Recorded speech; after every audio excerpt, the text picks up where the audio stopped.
Petugas Reskrim Polsek Penjaringan Jakarta Utara meringkus 4 pelaku begal sepeda motor yang aksinya terekam CCTV dan viral di media sosial di kawasan Pluit. Berbekal bukti rekaman CCTV, unit Reskrim Polsek Penjaringan Jakarta Utara berhasil meringkus komplotan begal bersenjata tajam. Komplotan ini melakukan aksinya dengan merampas sepeda motor yang sedang dikendarai remaja di kawasan Pluit pada 5 Mei 2026 lalu. Keempat pelaku diringkus petugas di lokasi berbeda di wilayah Jakarta Utara dan Serang, Banten. Polisi pun turut mengamankan barang bukti senjata tajam jenis celurit yang digunakan pelaku saat beraksi dan sepeda motor korban yang sempat dijual di wilayah Serang, Banten. Keempat pelaku dijerat pasal 479 tentang pencurian dengan kekerasan dengan ancaman hukuman penjara maksimal 9 tahun.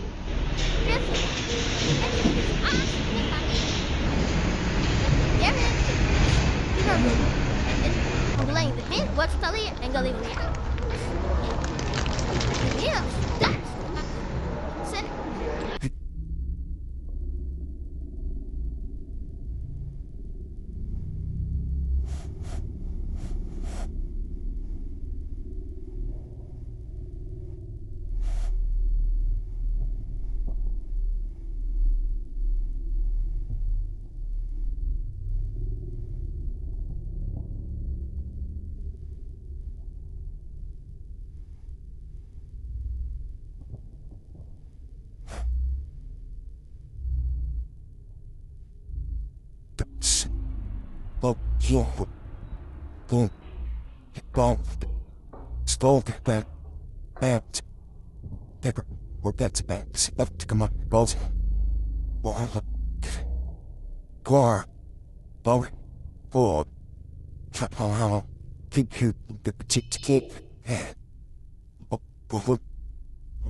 So when we say the global south for us, AI is a fundamental bridge between where we were and where we want to be.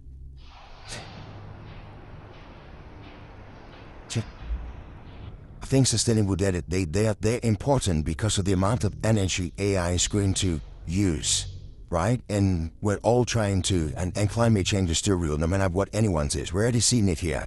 It's been raining nonstop. And the weather has shifted, and that affects farmers. And now imagine if we're now just blowing up more carbon by all these massive data centers that have been built with no recourse for any type of, green energy, with no recourse for any type of, environmental sustainability, because AI is just eating up, apart from just what is your energy that is also using. That's also secondary factor, the heat ratio. So those become so important, for the climate actions that we want to achieve.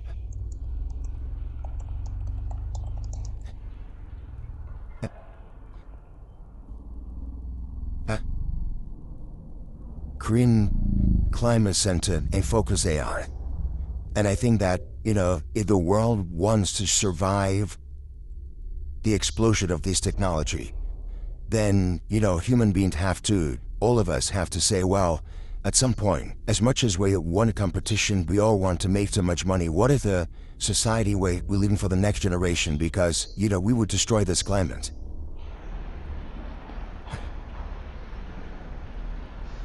Well, sustainable AI, especially, something that I'm very passionate about, I think for the past 7 years, we can be a major player in it. We can use it to carbonize our whole industry.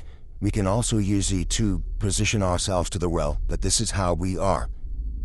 I'm not saying everything has to be green, and that's quite difficult to achieve, and that's just, let's be realistic.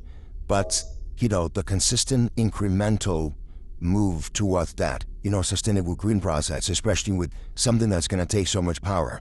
And I think it can create a lot of industry, and then also this whole carbon money, maybe we actually start getting a lot of it.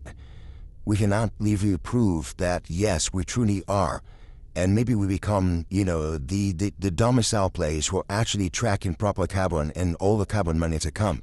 And we can actually, rather than saying we having to prove to people, we show them this is what it is. So if you guys want to, then you have to participate in our world.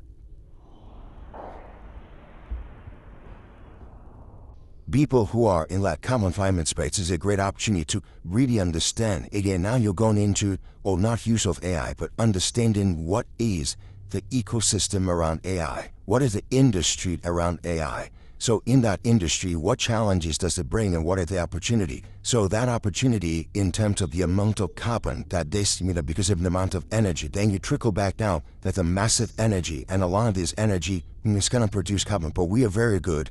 We're one of the best globally around renewable energy. So how do we plot this to make ourselves the kings of renewable AI, the kings of green AI, the kings of human-centered AI? As a continent, we take a position.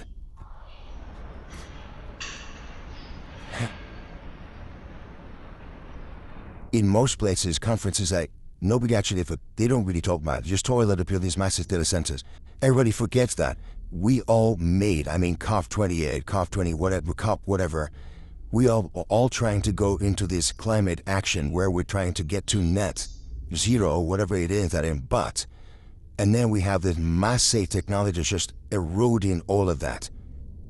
So it is a fundamental conversation around sustainability and also the drive for us to replenish this environment that we're in without losing the value of this opportunity. And yeah, when most people do is say, what is it you want to build? Or tell me about it. I'll provide a doc. You're doing that for Sparta. You might succeed. Or build this thing. It works. But enterprise skill, 95% of the time you will fail. We have a huge problem of change in climate. I think AI can truly help us to build out amazing early warning systems. Early warning systems that actually help us manage from healthcare, agriculture, massive climate change issues, even our whole SME ecosystem. We also look at, environmental degradations, topography. AI can help us to a lot of that. Then we look at places like mining, where we are suffering consistently because of all these things. So how do we change those industries, by leveraging some of the value of this thing? So your engineering becomes flawless, controlled, so that at the end, the tiny micro layers of everything you need to do is so clear in your mind and abstract. Once in a while, yes, if you invented something completely new, it may be possible. So how green can we be for us to get commercial and sustainable value and still lead? Which is, how much reduction can I do? Yes, if you think about it from that perspective, so that you don't cripple your other industries, then you can combine both of them together and we will still win. And we will still lead in providing green-focused AI development and AI-focused data centers.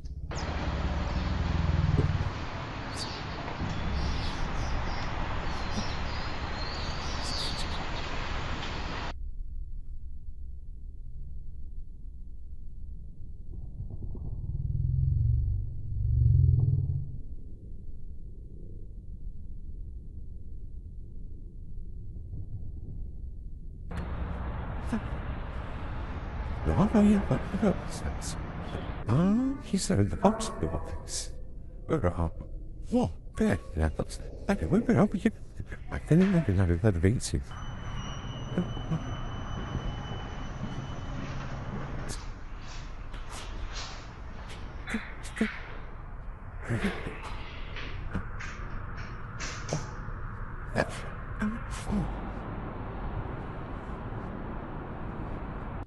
So Africa has a big role to play in the advancement of AI, starting with infrastructure.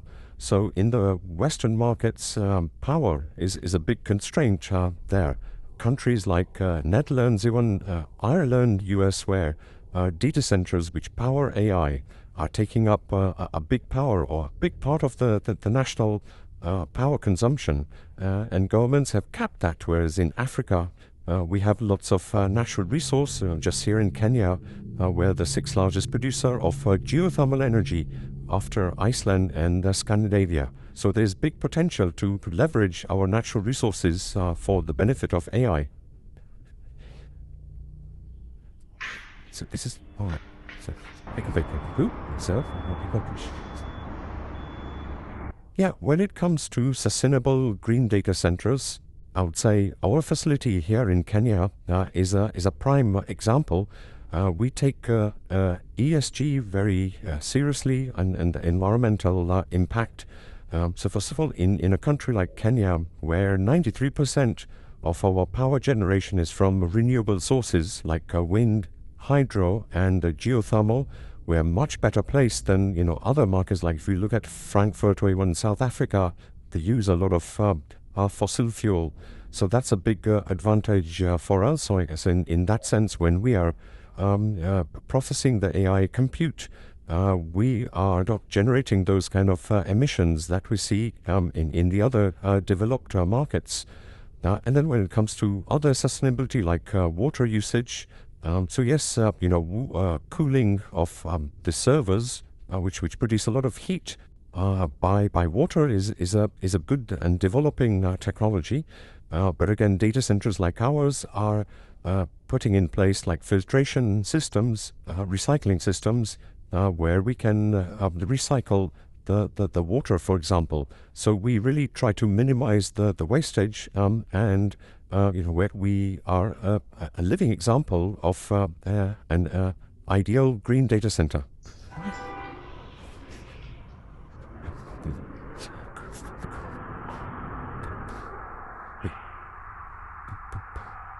So IX Africa Data Centers is the latest entrant in the market, but we chose to go large scale. So we're currently the largest data center in East and Central Africa.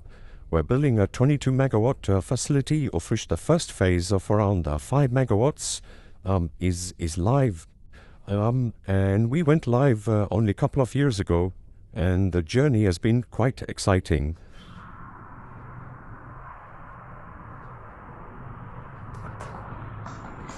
The benefits that we can get from the usage of AI to better efficiencies, better advancement of our GDPs, creating and employment driving innovation, and then driving sort of economic contribution to the economies is much larger than how much resources we would consume.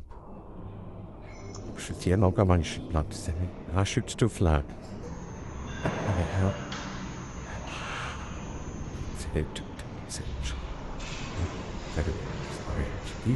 Yeah, the competitive advantage for the global south and for Africa is that we don't need to be the first movers. We can learn from all the expensive mistakes made by the Western countries, but then we can do it cheaper and faster. We, as well as our natural resources of power, we also have a very young, growing, smart population. So when it comes to talent, we can provide tech talent which is capable and also available quite cheaply, not only for our own use for the continent, but also to export it for the other developed markets. So yeah, I would say natural resources and talent is something that our continent can contribute towards the advancement of AI.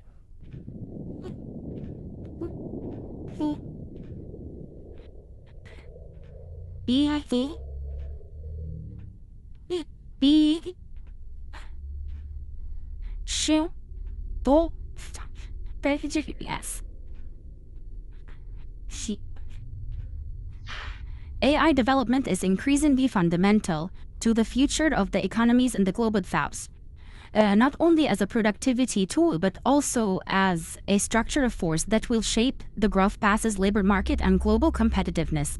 Many economies in the global south, they face limited infrastructure, they face shortage of skilled professionals and weak service delivery. Here, the AI can do more with less. For example, in the healthcare sector, diagnostic support systems can extend care where doctors are scarce. Also, in the public infrastructure, AI can help in reducing corruption and increasing efficiency. Also, it can help in leapfrogging traditional development paths. For example, the adoption of digital financial systems can replace the traditional banking systems. Also, it can help in the economic diversification and the creation of new or the introduction of new industries. The Global South also is not just a passive recipient of AI.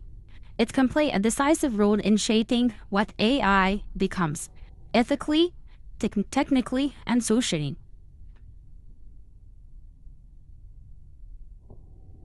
Global problems, like planetary problems, require truly global knowledge, and the scientific capacity that is concentrated only in the global north produces blind spots.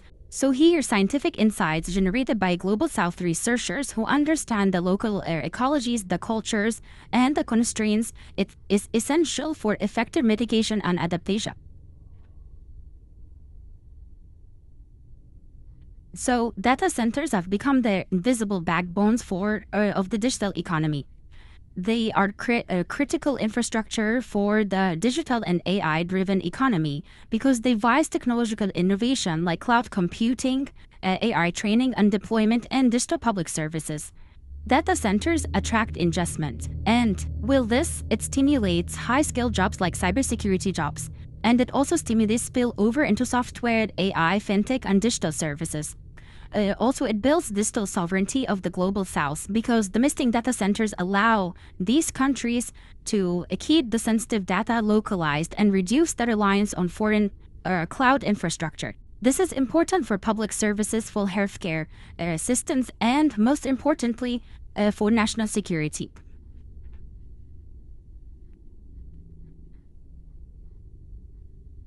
This disparity is not accidental.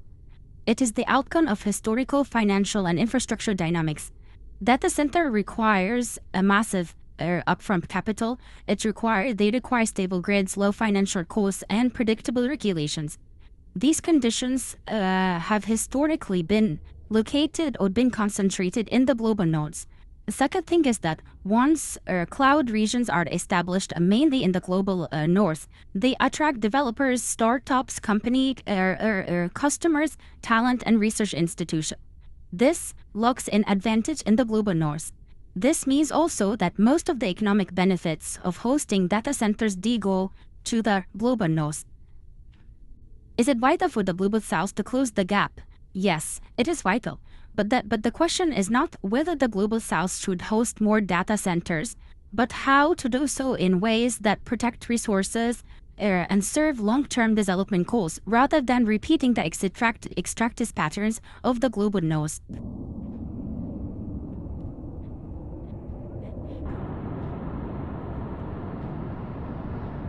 This could be explained by two main factors.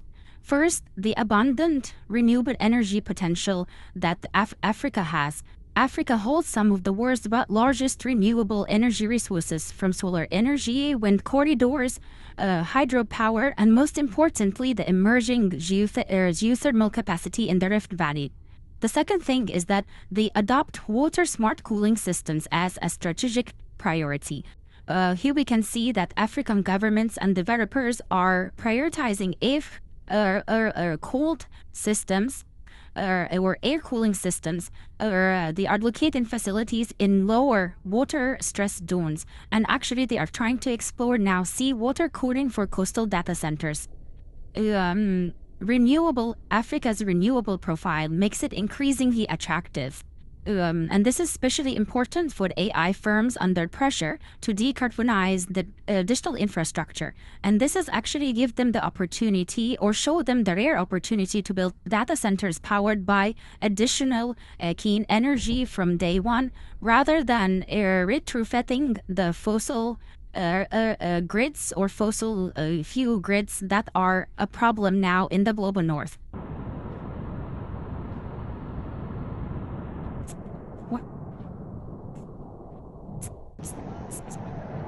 Yes, the Global South could offer a climate-saving solution to the challenges of AI growth, while also creating economic development, but with the condition that data centers should be located where renewable energy is abundant, and cooling systems are minimize or eliminate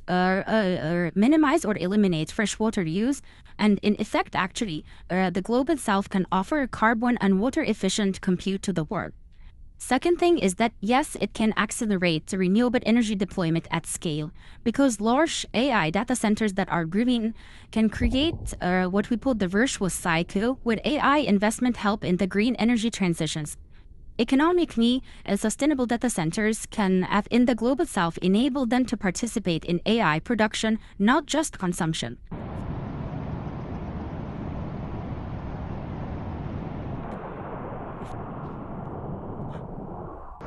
The global south could hold a decisive part of the solution, but only if it's treated as a partner in shaping AI future, not only as a hosting site for this infrastructure. The idea is powerful, but it hinges on choices that are made now.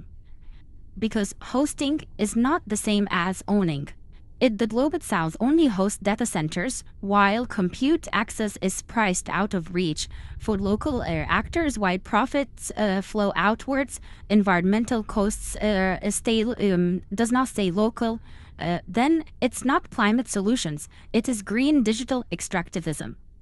Menteri Keuangan Purbaya Yudi Sadewa buka suara soal pencopotan terhadap Direktur Jenderal Bea dan Cukai Jaka Budi Utama. Purbaya mengaku akan menuruti perintah Presiden Prabowo Subianto mengenai pencopotan tersebut. Instruksi ini sebelumnya disampaikan Prabowo dalam pidatonya di sidang paripurna DPR RI yang diselenggarakan pada Rabu 20 Mei 2026. Secara tegas, Purbaya pun sudah mengambil keputusan untuk mengikuti perintah RI 1 itu. Purbaya mengaku akan melihat perkembangan ke depan sebelum mengambil keputusan. Ia menegaskan bahwa keputusan akhir akan disampaikannya pada pekan depan. Namun Direktur Jenderal Bea dan Cukai Jaka Budi Utama belakangan memang sedang menjadi sorotan. Namanya disebut oleh JPU dalam perkara tersangka suap pemilik Blu-ray Cargo John Field. Jaka Budi Utama disebut sempat bertemu dengan John Field di Hotel Borobudur.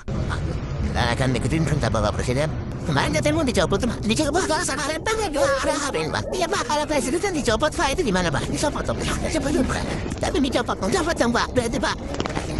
Presiden tahu apa ini, Pak, dicopot. Hal tanggung saja, Pak. Gue cepat bisa teman apa dulu, Pak. Cepat-cepat buat. Ada kita lihat, macam dia nggak tahu, Presiden. Baru pihak katanya bisa balikan 15.000 itu targetnya, Pak.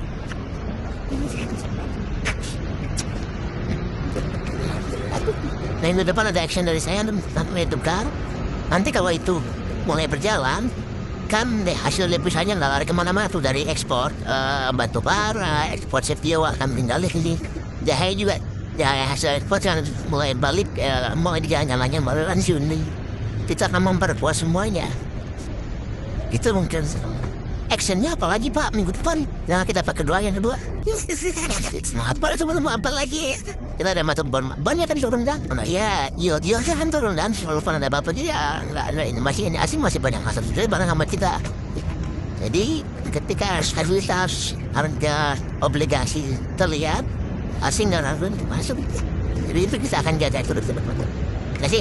Sampai Pak Purbaya. Pak Hatta, cacat Pak. Pak.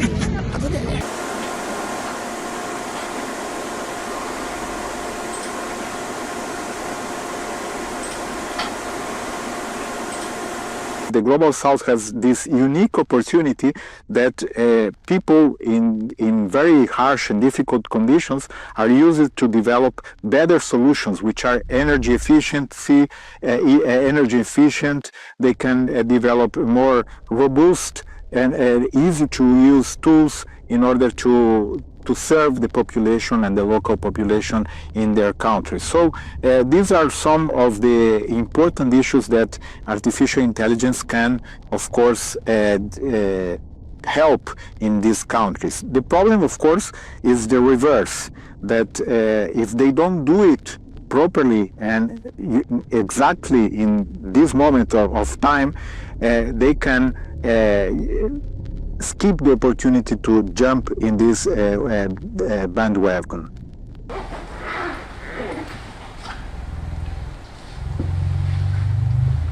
There are many competitive advantages in Africa when we think about AI.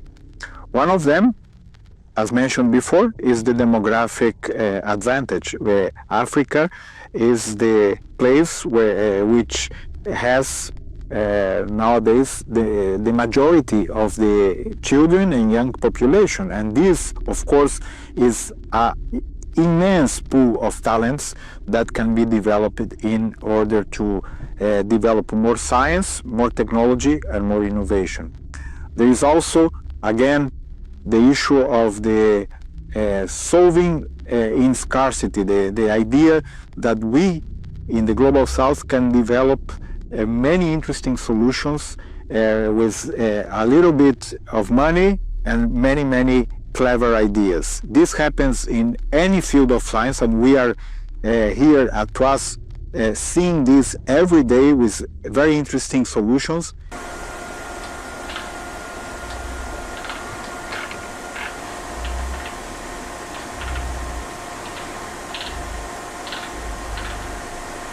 Another important issue is, of course, the energy alternative. So we have a very important question regarding the carbon imprint of these data centers that are developed.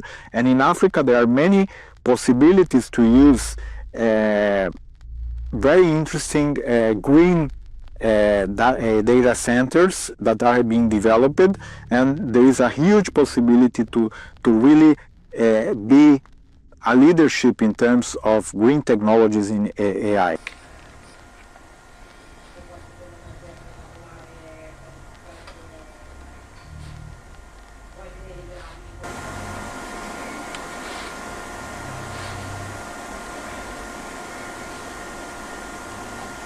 On the development of the sustainable green data centers, this is a critical issue. And the environmental footprint of AI is a major global issue that has been discussed, and of course it's a very important point for discussion and worry for the rest of the world.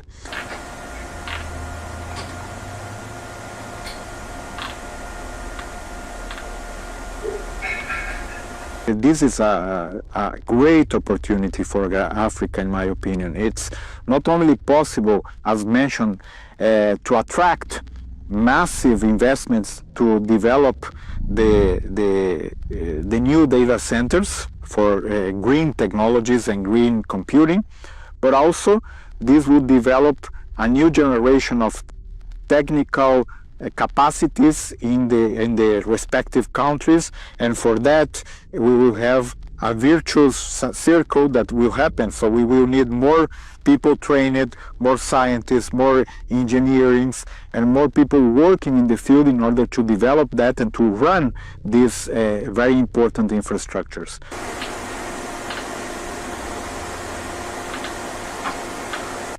Regarding the future of AI and the role of Global South, I see three important points. Of course, I fully agree with the economic sovereignty. If a nation cannot develop and create and govern their own AI, it becomes a mere consumer of foreign technology, and therefore it will not develop it by itself and be always dependent on foreign technology or foreign companies and so on. There is also an important issue of geopolitical security. Control over data and over AI is absolutely fundamental in a new dimension of power. Without sovereign capabilities, a nation's data, communications, and even the critical infrastructure is in danger. So this is a fundamental factor for any country in the world. And of course, the cultural and social integrity. It's important to remind that AI is not neutral. It reflects the values of its creators. Developing local AI is essential to ensure that the technology is aligned with local languages cultures, and ethical values rather than having foreign values imposed through technologies. So these three aspects, the economic sovereignty, the geopolitical security, and the cultural and social integrity, are absolutely essential for the future of the development of AI in Africa and in the global south.